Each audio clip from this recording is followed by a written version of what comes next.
me more about the stories and the meaning behind your, not just your dad's work, but Yeah. the work of yourself and your siblings too. Back in the year 2000, when our late father was still here in Thunder Bay, we had the opportunity to sit down with our father here in Thunder Bay. And this one evening he asked us, you kids, can you come over here, sit beside me? So we all sat beside him. I didn't know what he was going to say to us, so we all sat there this one evening. Then he says to us, I want to ask you guys a question. When I pass on, is my colors going to die, or is my colors going to live on? So I kind of kept quiet and finally responded by saying, you know, Dad, your colors are always going to live on, because I'm so fortunate to inherit my father's talent. And I knew it when I was younger, I had it, but I just didn't pursue it until the later years when I got to know my father again. That's when we started painting again. So that evening, we said to him, you know, your colors will live on. We'll carry your colors. You know, your colors are not going to die. Your colors are going to live on forever, because you inspired so many people, not just me, my brothers and sisters, and future generations that are going to paint. And that's how I look at my father's artwork. And the stories that he used to tell us, even when I was young, he used to tell me stories, and he would tell me certain colors, what the meaning of all these colors are, And other ways that we are so fortunate, us and Anishinaabe artists, is listening to our elders tell stories. When people say that, listen to a story, not too many people really understand the meaning of telling a story. What I'm trying to say is, back when I was a lot younger, there was no internet, there was no TV. It was storytelling. When I was a little boy in Sandy Lake, that's all they did. There's storytelling. All these elders that I passed on now, they used to tell stories, and I used to listen to them. Oh, they're gonna tell stories at Tsukanu, and that's where I used to go and listen to these stories. To my grandparents, to the elders, this is what it means when you pass it on and put it in canvas. This is how you tell the story. There are legends and all that kind of stuff, And it's humbling. It's really nice to put it on canvas. That's how I look at it. Not too many people know about it. They just know art is just the storytelling, but there's a meaning to every picture that everyone makes. Even me, my brother, my dad. My dad was a really good storyteller. He knew a lot of stuff, and a lot of stuff he told me too. What it really meant there. But I got it through my elders too in my home community, which I'm so fortunate to have grown up in a certain time when storytelling was storytelling, not the internet, not the book. And that's how I look at it. Yeah. So what do you say to artists like that? I guess particularly non-Indigenous artists who want to use that style in a way that they feel is appreciating or honoring it? I'll put it this way. Personally, myself, I do get inspired by other people's artwork, not just native, but other people's artwork, and that's the way they make the colors and all that stuff, And I would say to her, I don't agree with the way she's putting it. She's doing it exactly like my father, and there's no meaning to it. It's like a piece of canvas. She's just putting it on a piece of canvas, on a blank piece of canvas. There's no story to it. And when people see that in a few years down the line, even 10 years from now, that her work is probably going to hang up somewhere, and my dad's artwork will be hanging right next to it, and people are not even going to know what it means. And if she opens that door And this is what me and my brothers and sisters are scared of. We don't want that door open. And if she does it, somebody else is going to do it. And then all these stories and all the storytelling, they're not going to be there no more. It's going to be meaningless. She says she studied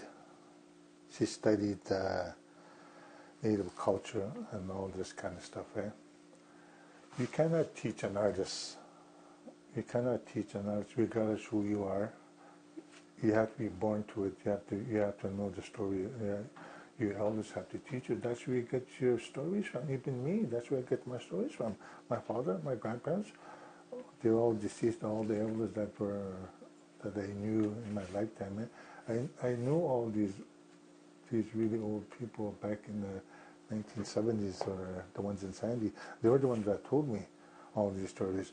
And us artists that do wood install art, all these people, I'm pretty sure they're the ones that were taught by their grandparents or their elders. And that's why they do the wood install art. You cannot learn this through a book. No way you won't learn this through a book. She says she studied. You cannot learn it from being studied. You have to be born to it. You have to have that nature, how to paint and stuff like that. But, how to write. You know, another thing too, I was just thinking, came to mind is when this lady here, when she's painting in Toronto, she says she studied native language and culture and all that kind of stuff, right? Like anybody could do that, you know. Even I could go to school and study something, eh? But it's not. It wasn't. It's not. It wasn't given to her. She wasn't born. She wasn't born into it. Let's say, for instance, if I.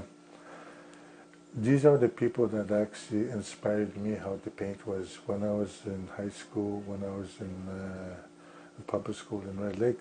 My uncle used to come and teach art.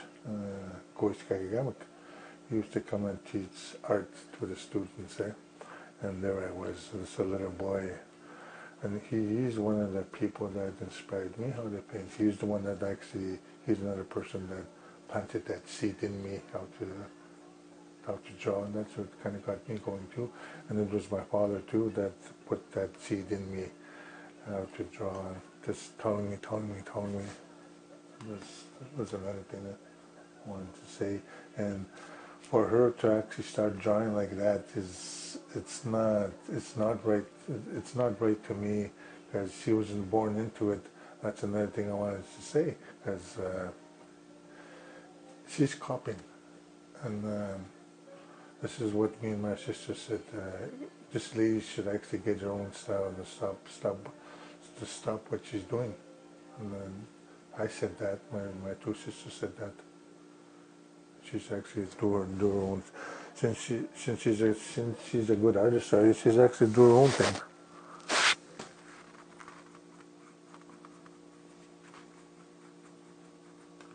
That's for me. That's for me and my sisters.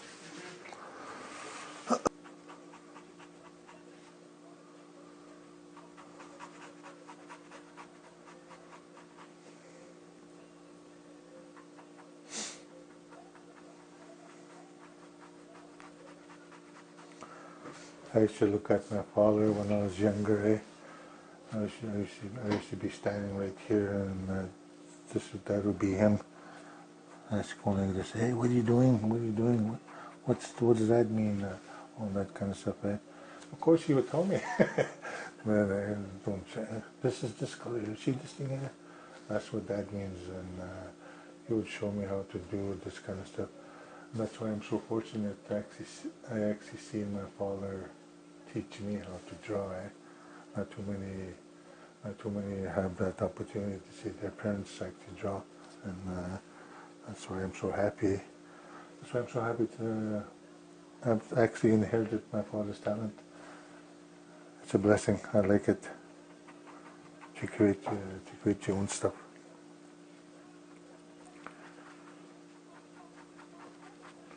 That's when we were living in Mackenzie Island in by Kosher Red Lake District area, and I used to watch him paint when I was a lot younger before.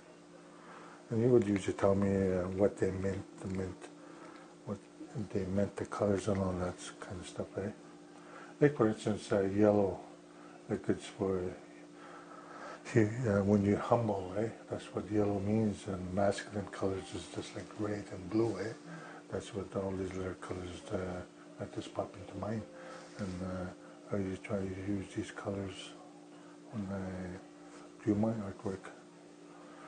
But most of the time, that's where everything comes in, is when I'm actually sitting here by myself, and that's where all my ideas come. Nobody can teach you how to do it. It actually comes to you, and that's one thing good about artwork. When you're actually sitting here doing your stuff, that's when all the ideas come. Anyways, that's what happens to me. Anyways, I'm pretty sure that's what goes on with all the other artists, which is pretty awesome. Yeah.